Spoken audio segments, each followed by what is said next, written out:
Hello everyone, I'm Karan Tanna. I'll give a very quick introduction of myself and then request my co-panelists to introduce themselves. I am founder CEO of Tie Hospitality Management. So we are India's first food and beverage franchise management company. What it means is India F&B is growing drastically. There are a lot of companies now which are wanting to grow through franchising, making an attempt to grow through franchising, but somewhere the franchising ancillary infrastructure experience in India is pretty naive. So there are a lot of constraints in expanding through franchising. I started a brand called Kachchi King based out of Gujarat. We grew it to 209 stores when I took an exit in December 2015. And then I realized that there are a lot of things and mistakes that I had made which can be corrected. And then I started this journey of concentrating on managing F&B franchisees and developing in-house capability. And then now we take brands under our portfolio and scale them. Broster Chicken is the first brand under our portfolio. We opened the first store in August 2016 last year. And before we complete 1 year, we will have 22 stores across India. We also have other brands in our portfolio like Rapchick, Just Falafel, Twist of Tadka, which we have just added to our portfolio.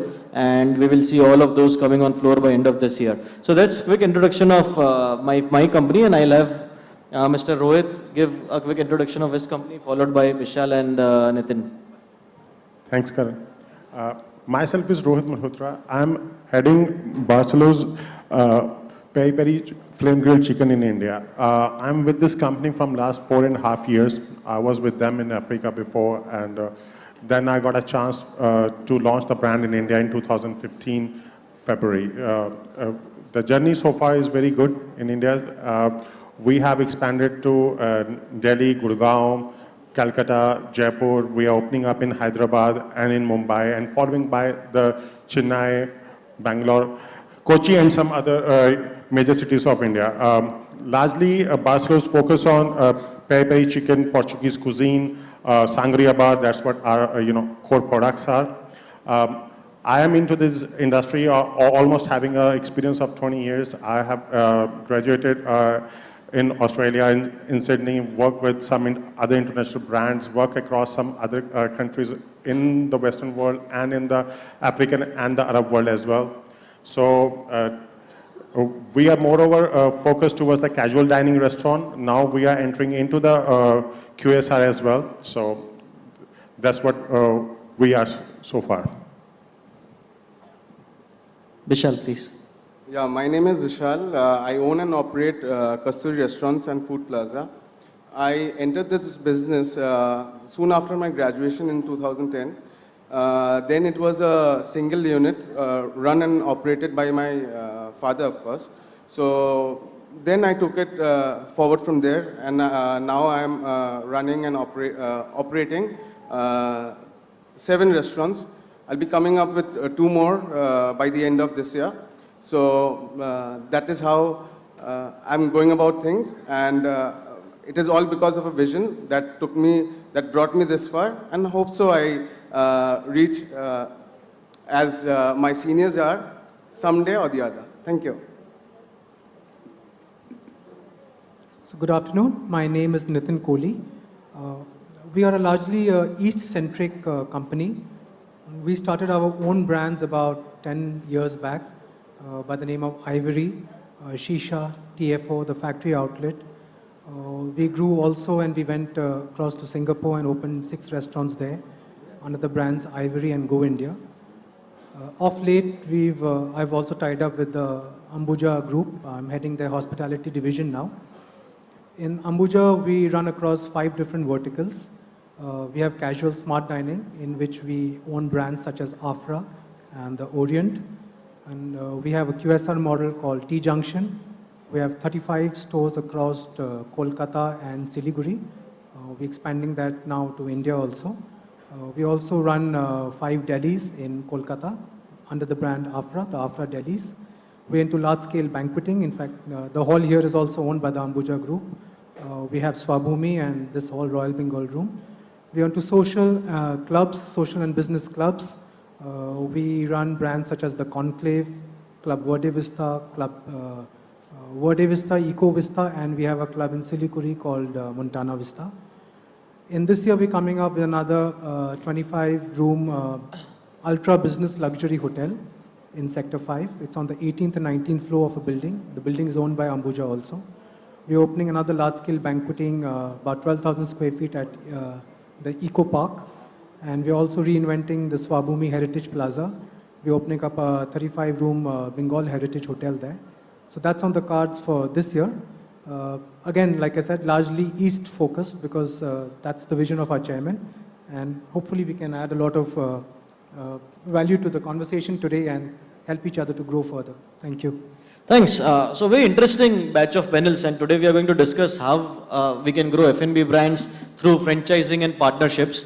I'll start with Nitin. So Nitin, you manage multiple units, multiple concepts. So we would like to know that what are the challenges to manage multiple concepts which are across various various kind of zones. So you have a casual diner, then you have a QSR, maybe something is Indian, something is European, Western. So what are the challenges to manage different kind of concepts spread between different units? And if we are managing different concepts and different units in each, what is it that we can leverage and take advantage of? So largely speaking, when you look at opening a restaurant, especially in a diverse market like Kolkata, you can't just open one restaurant. I mean, you can open one restaurant and you can get the food right, you can get the service right. But then what? Because you have a vision, you're part of a big corporate setup and you want to grow further. Now, the moment you have that kind of a vision and you want to reach a certain level, you realize that you can't just do it by opening a mom and pop establishment. So you need to get your training right, you need to get your SOPs right. So you need to get a lot of technical people on board to be able to assist you and to be able to set up systems. All that comes at a huge cost. And if you want to really get it right and you want it to be automized, and then only you can replicate it, you're rather left with not too much of a choice but to expand, to get those corporate costs in place. Otherwise, running one restaurant, 70 to 100 seater, and having all that automation, all those SOPs and training in place, you're not going to be able to make any money. So largely, if you have a vision, you need to understand the scope of expansion and how you can treat those costs, and you can use that to build your EBITDA in a better manner. One. Two, you also need to hedge your investments. So if you're in the casual smart dining, you need to realize that you get a lot more profit by opening banqueting space, especially in a place like Kolkata. You get a lot better EBITDA when you do stuff like QSR models, where your asset size to open a QSR model is about 9 to 15 lakhs compared to opening a casual smart dining where you need to spend about 3 to 4 crores. So you need to hedge your investments in different verticals so that you already have a corporate structure in space. You can use the same kind of SOPs and training to format all those different verticals. So you're largely driven by understanding that, yes, I want to make it a profitable company. I want to become the largest in the East. Yet I need to earn a good EBITDA. Yet I want to be able to understand the different values that the customer wants to bring into each property. So there are multiple reasons what get you to opening different verticals within one zone where you already are based. So it helps you to do a lot more in that manner.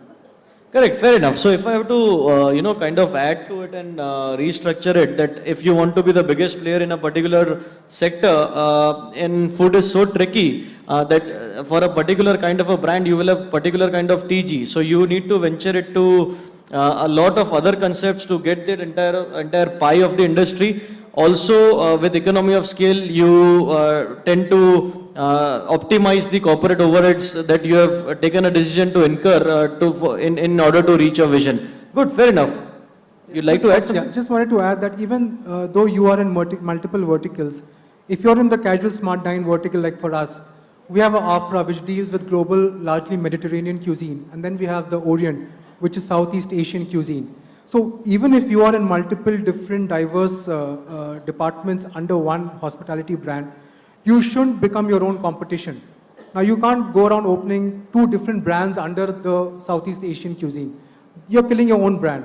So to that extent, you need to understand that you may go into different brands, but keep the focus correct. that's important for you. Interesting, very good learning. So, Bishal and Rohit, coming to you guys, Bishal manages the restaurant which his dad started, and then he has expanded it sevenfold since last 6-7 years.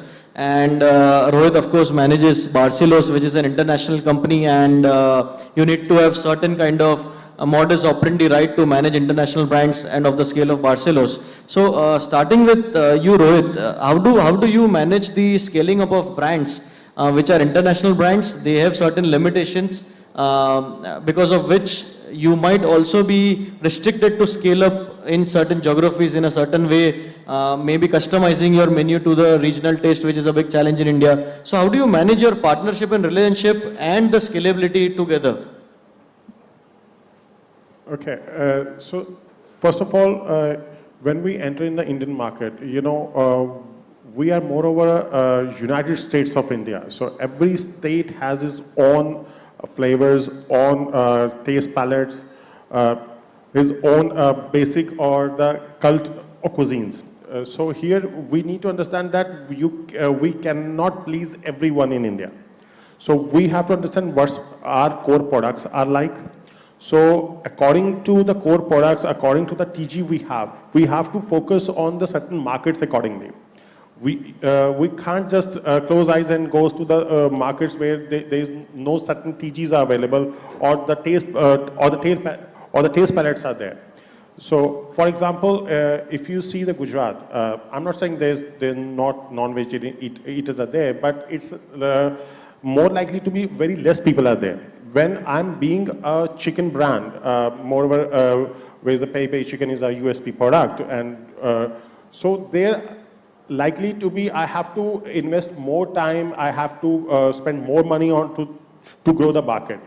On the other hand, when I go to the cities like Hyderabad or the Calcutta or the other or cities which are moreover highly towards the chicken eater or the non-vegetarian, so it's easy to capture the market. So now, so this is how you look at the market. That's how you do it. And at the same time, relationships with the with your franchise partners or with your customers at the same time, we have to understand what we are going to give it to the market and what's the return in the I'm going to get it with the back. So that's more important, I believe. Yeah, very nice. So know your brand, know your numbers. Just don't blindly go behind the growth whenever you get the opportunity, because it might not be sustainable.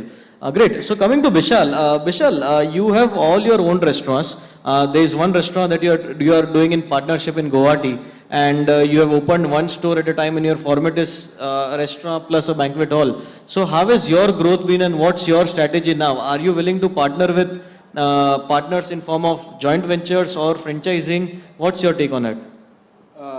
Karan, my take on this is that I did not follow any rule book, neither did I had a rocket science.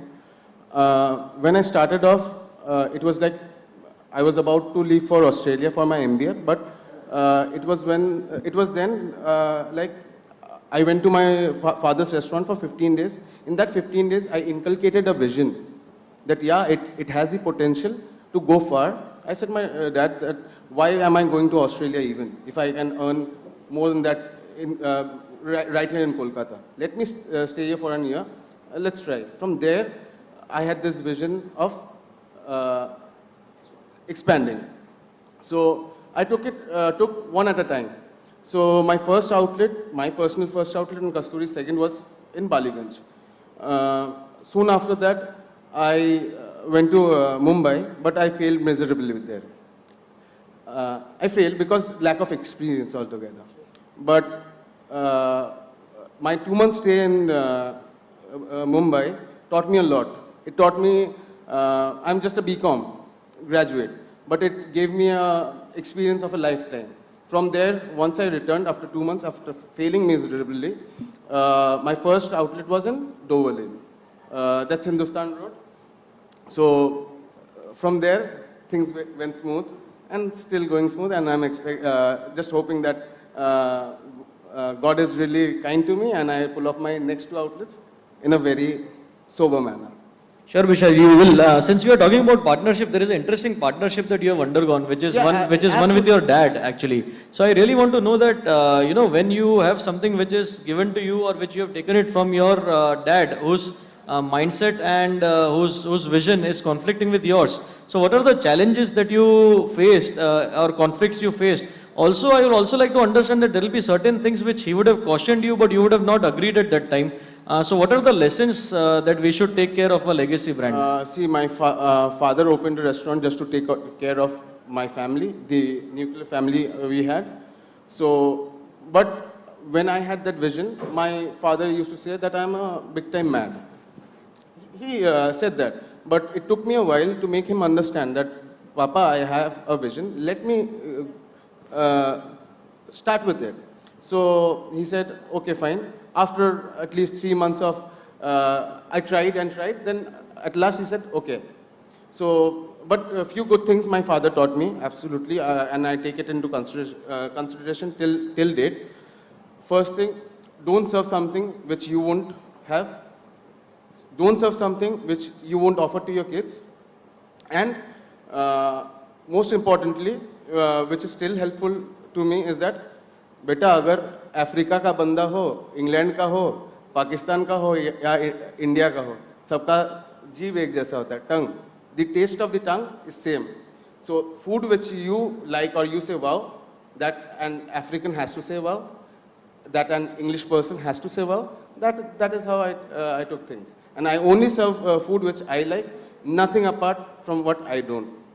Interesting. So you are riding on your conviction, which is a very good thing. Nitin, we were just discussing and you said that whatever stores you own are all company owned, and now you are willing to get into franchising, and you are also willing to take franchises of good brands for entire of East, because it totally fits into your vision of being the market leader in East. So how are you prepping your company from being a company owned, company operated store mindset to a franchising mindset? So, there are a couple of things that you need to understand when you're going into the franchise model. One is that what is the kind of relationship that a franchisor is really looking at? Is he looking at it as a franchisor-franchisee relationship? Or is he looking at it as an owner-operator relationship? Because that is important for the franchisor to bring on the table exactly what is it that he wants from the partner. Because today, for example, if you're looking at a franchisee relationship with a franchisor, what are your deliverables? What part of the entire business that you're partnering into are you going to take care of? That's very important. If, for example, the franchisor wants you to invest money and he wants you to take care of the entire P&L, what is the commitment level if EBITDA levels are not met, if GOP levels are not met? Because the franchisor will say, I want 8%, 10% of the top line, irrespective of what the sales are. And the franchisor gives the vision that, your sales will be 70 lakhs, 80 lakhs, 90 lakhs a month. And you base your P&L calculations on that. And the entire operations is run by the franchisor, to the extent that even the employees in many such formats belong to the franchisor. Marketing, branding, advertising, everything is done as per the SOPs of the franchisor. Franchisee really has no say in it, except for being a partner in which he's investing and getting profits. So when those revenue numbers are not met, what then? Does the franchisor really say, okay, if I go below 50 lakh rupees sale, revenue per month, I'm not going to take royalty for that month, or my royalty is based on a slab?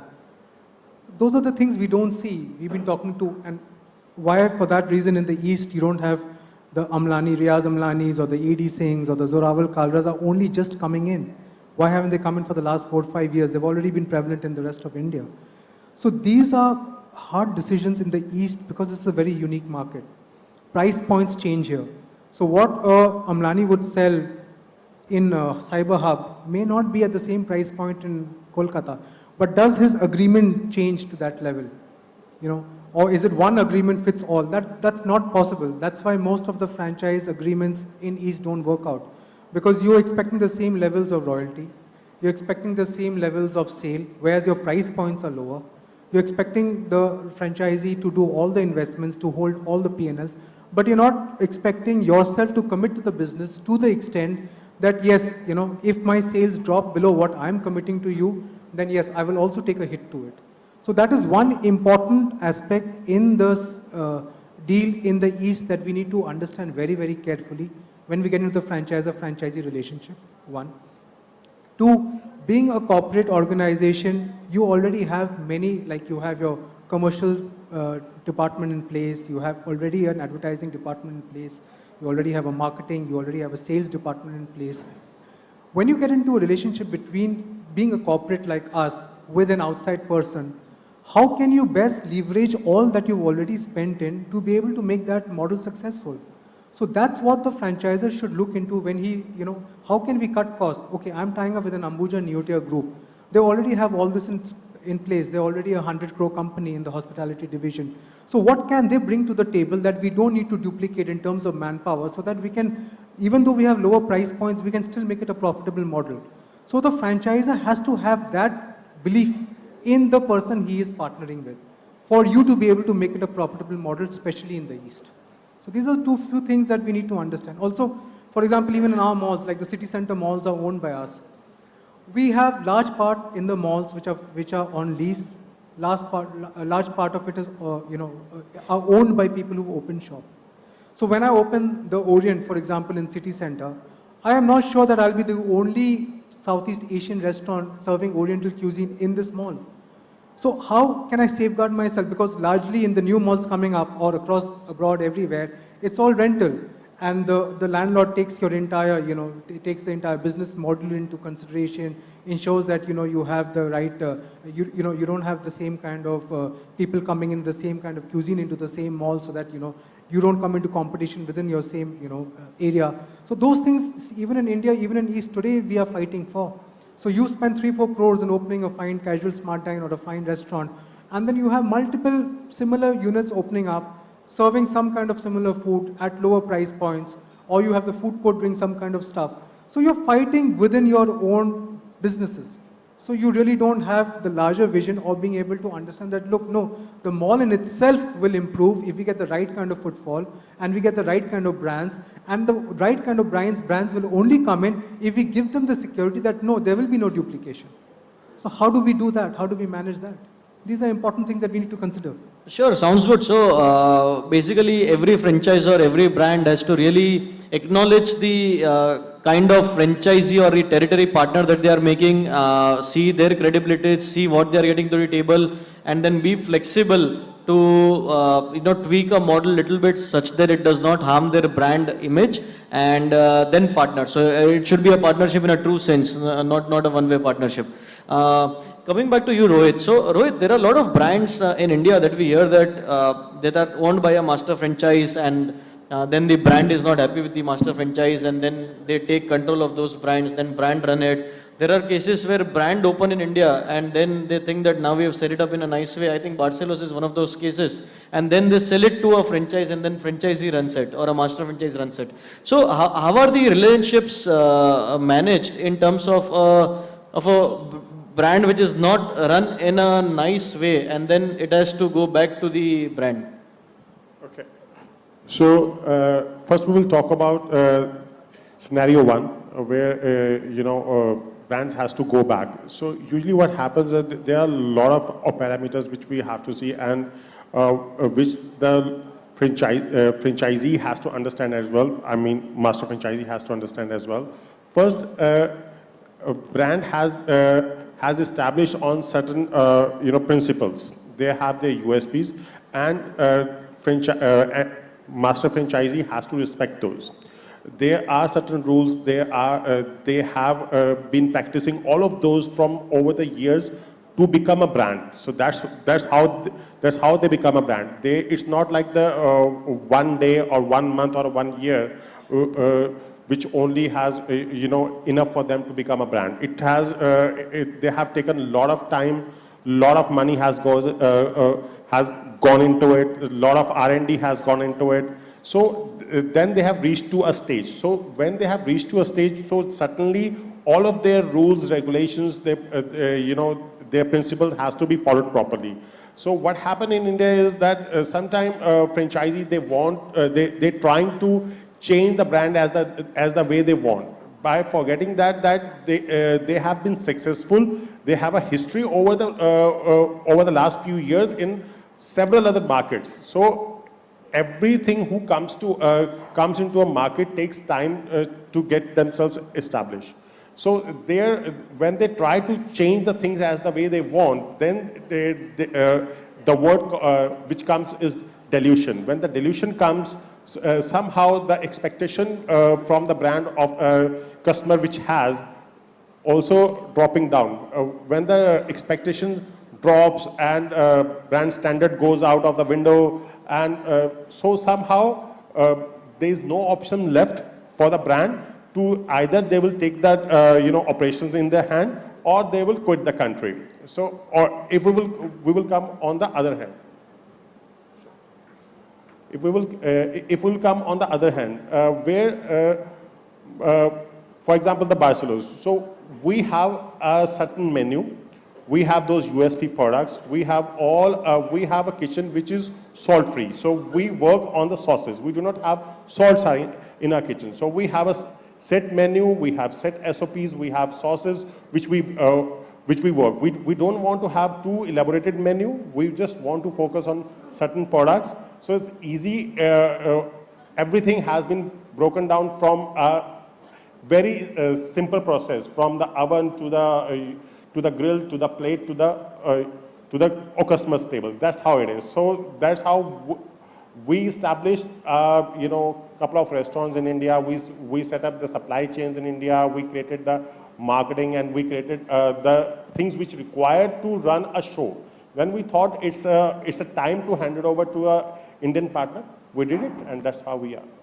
Great. I think the key to success is that the relationship will be sustainable if there is a reasonable flexibility, uncompromising the brand standards. So brand standards should not be compromised, but still to make the business successful, unit level economics successful in a particular region, there could be a little bit of a flexibility. I must say, I would like to add here, if people think that they have a better sense or they have a better vision than the brand they are bringing to India or they are running, then they better, start their own brand and show the thing there. If you are bringing someone to India and you are taking their rights for the country or for a region, so let it run as the way they are, because you chose them as the way they were or they are in the other part of the world. So let it be what they are. Don't change them. Very well said. Also, Nitin, I am very curious that your firm is in a lot of retail restaurants. So how do you leverage co-branding with your own retail network or retails in your malls or other retail networks to acquire the customer base that otherwise would be difficult for you to acquire? So basically, how does co-branding work for you? See, one thing that you have to understand in today's world, like for example, when we were talking about, maybe even 10 years back when McDonald's or Pizza Hut were franchising themselves across the country, they largely depended on what? On a very good supply chain. Once a supply chain was established, then it was easy to, franchise out. And also, of course, training is important, and largely it's dependent on, their products are also partially machine generated. So it's easy to duplicate those products and train people to do it. What are we franchising today? We're franchising art. There is spherification methods, there are gelling methods, there are foaming methods, there are nitrogen infusion methods. You're basically franchising different forms of molecular gastronomy today, and that's going into franchise models. So it is important for you to understand that when you are doing that kind of franchising, you have to depend a lot on training. Once you've trained yourself, once you've been able to understand that these models can be franchised, then it's easy to be able to leverage yourself in different areas because you have a unique product. The moment you have that product, which you know is dependent on art, which you're trying to make a science, it's easy to leverage those kind of products in newer markets. It's not difficult to get the customers in, the consumers in, because they're going to get something which is very diverse, which is very different. So the importance here is on training and SOPs. Once you have those in place, it's very easy to leverage different kinds of brands in different retail segments of similar categories in the same region. Great. Thank you very much. We are short of time. We have already got a tickle, and I think I'll leave it to all of you to ask us questions. I think we'll have to just limit to 3 questions. Please, anyone?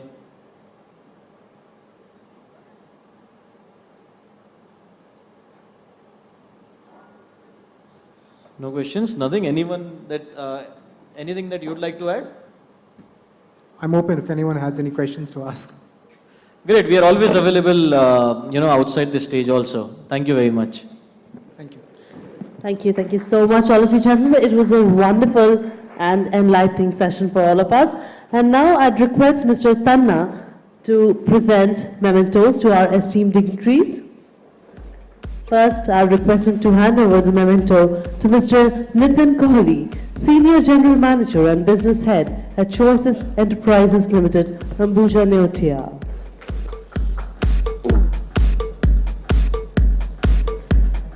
Next, would like to hand over the memento to Mr. Bishal Saha, owner, Kasturi Restaurants Food Plaza.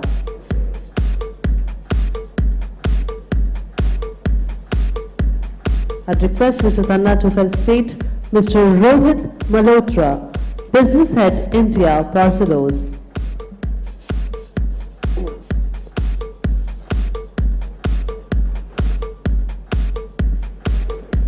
And last but not the least, ladies and gentlemen, I'd request Ms. Ritu Maria to kindly come up on stage and hand over the memento to Mr. Tanna.